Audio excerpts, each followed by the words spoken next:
with our panel of guys who've been manning up on the topic of why men cheat. Good day, LA's Julie Chang. My buddy is helping field the questions. Julie, something happened to Julie recently, so Julie's still mad.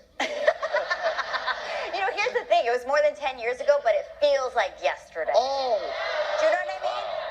That's a true selfish thing about No, see, I thought you were talking about... You end up carrying that for a long time. Yeah, see, because you were talking about at Christmas. I thought it was this... Oh, no. This was many moons ago, but the hurt is there. The hurt is there.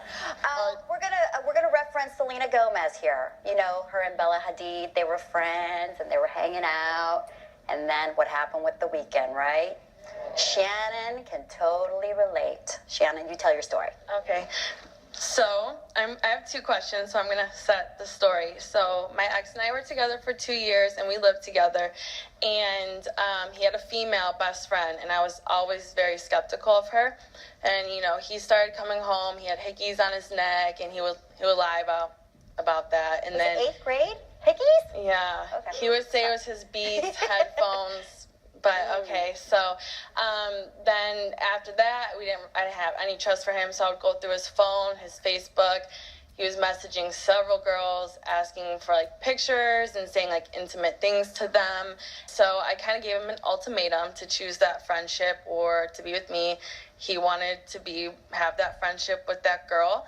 So right after we broke up, they got together. They're dating. They didn't last, but they started dating. So my two questions for you guys are, if you're cheating consistently throughout a relationship, why not just end it? And two, should us women be weary of the female best friend? Yeah. Okay. All right, Jermaine. Well, let's start with the first thing she asked. Why do we stay in the relationship? Well, when I was married, I stayed in my relationship basically because we think a little different. I was unhappy in my marriage, but it wasn't enough for me to leave. And I had a commonality. I'm a little older than these guys. I got about 20 years on them. So in my relationship where I cheated, it was with someone else who was going through the same thing. So we had a commonality there. So I didn't want to throw away my marriage. I wanted it to work. I wanted to work on it. I wanted things to get better. So I stayed for my family, but I sought happiness elsewhere. There's no reason to cheat. I'm throwing that out there now. It's not a good thing. Looking back on it, I would have changed and talked it out. But at that time, I wanted happiness without throwing away what I had. Yeah, I feel like a little similar to what you were saying, like it's easier in a relationship to cheat than it is to actually work on the issues that you're having in that relationship. So like for me, it was like going to somebody else. They didn't know my flaws. I didn't know their flaws. We didn't have anything to argue about. And so that was an outlet for me. What I realized over time, I learned how to communicate better with my wife. And so now, whatever we have, whatever issues, we put it all out there on the table, and we're stronger, we're better than ever. That's good. Okay.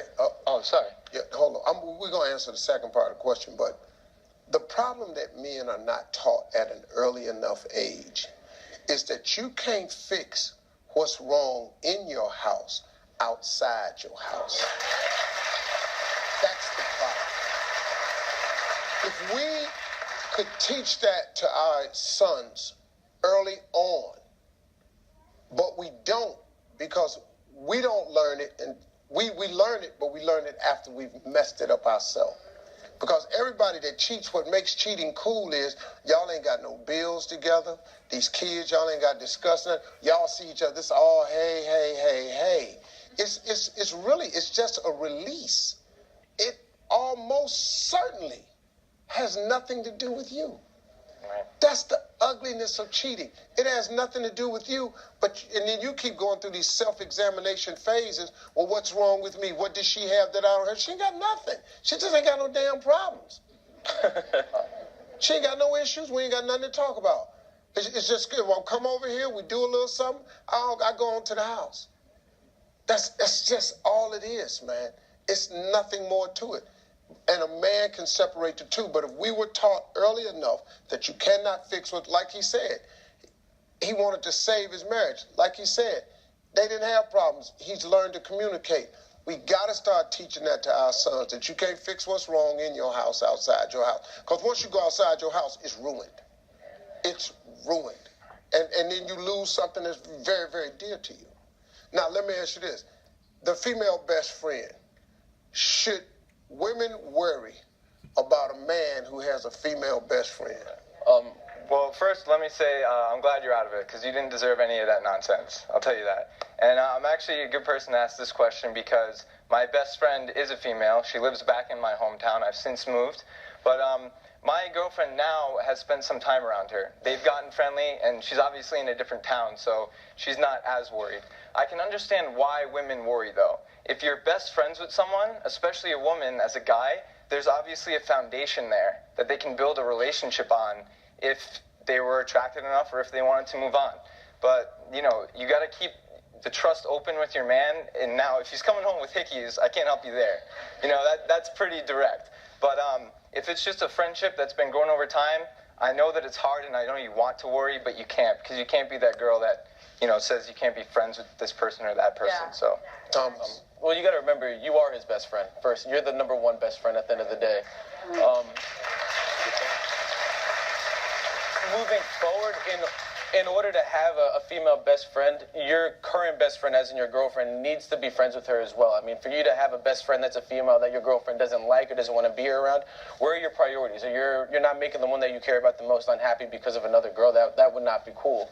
However, I was lucky enough that my girlfriend did let me have a girl best friend. They became friends themselves. There was a night where it was just me and my best friend hanging out. We got to the point where we were drinking around a little bit, and I actually tried to kiss her. However, having a good female best friend, she actually told me no. She was like, hey, TJ, Thomas, that's not what you want to do. Like, you love your girlfriend. You gotta make sure you're right on the right track.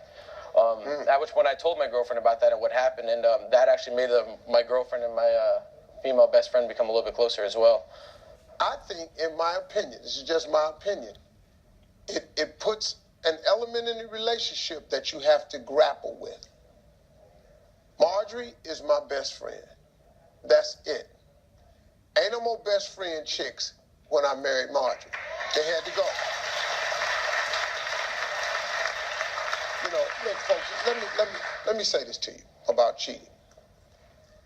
It is almost never the woman's fault. Number one, stop blaming yourself for something that's wrong with him. The second thing I would say to you is, when it comes to cheating, trust your intuition because it does work. It has always worked. Stop ignoring your intuition, wanting your heart to feel a certain way, when clearly it's telling you something is wrong. Keep that in mind. So come on, ladies. Get your fine self together. I want to say thanks to all these guys for their candid answers and to the ladies for some great questions. Special thanks to Julie Chang. Love to have you. We'll do it again. We'll be back, everybody.